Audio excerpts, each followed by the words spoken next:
Assalamualaikum warahmatullahi wabarakatuh. Hello everyone, welcome to my channel. My name is Aviv and I'm from Secondary 5A, and I'll be presenting you about the influence of temperature on the circulatory system, hypothermia versus hyperthermia. So, the points to look out for hypothermia and hypothermia are changes in body temperature, blood vessel condition, blood flows and heart pumps, and the last one is special symptoms. Let's talk about hyperthermia first. Hyperthermia is a condition when the body's temperature are too high.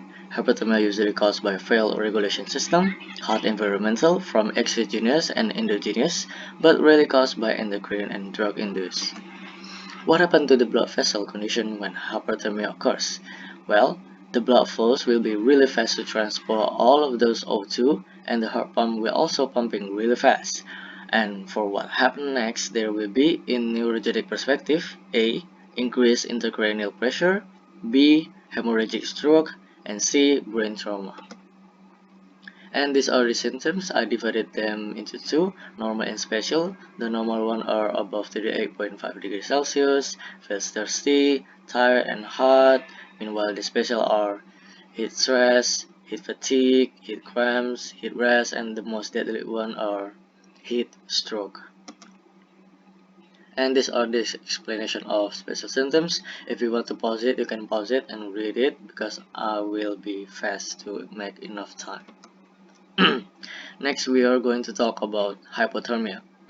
Hypothermia is a potentially dangerous drop in body temperature, usually caused by prolonged exposure to cold temperatures, which is below 35 degrees Celsius. Sometimes people will get hypothermia too when hiking or living on mountains.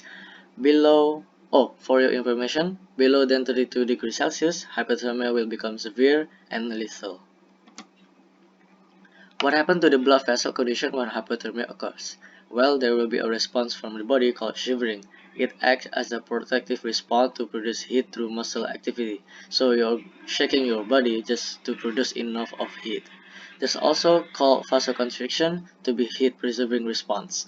Because of this, blood vessels temporarily narrow, lead to a slow and weak pulse. And also the same as heart pumps, so it will be slow.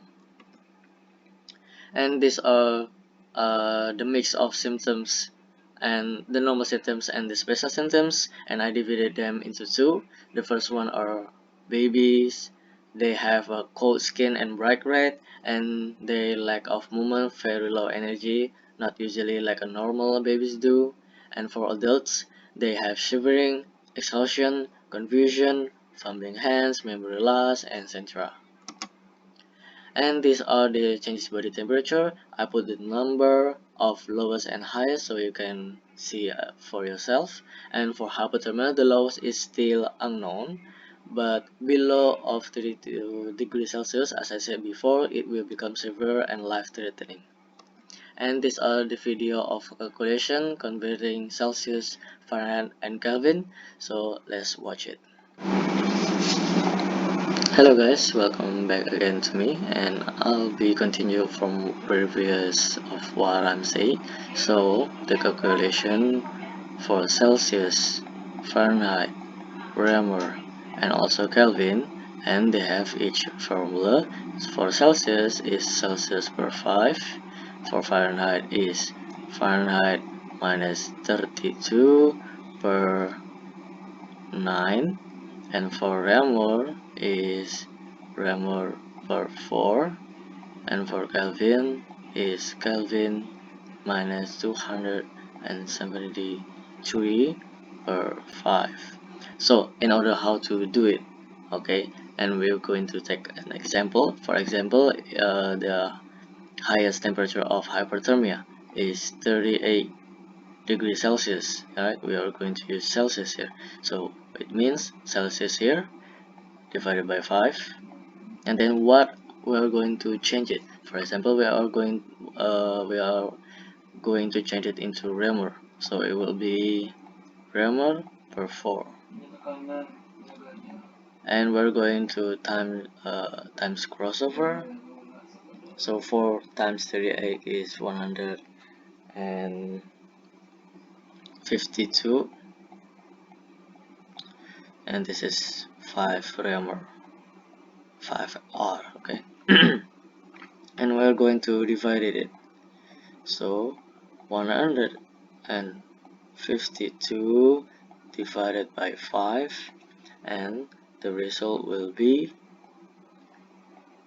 3 0.4 of degree Reaumur.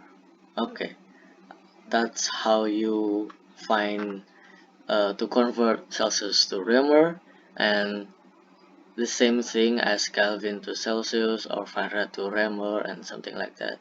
And thank you for paying attention. Wassalamualaikum warahmatullahi wabarakatuh.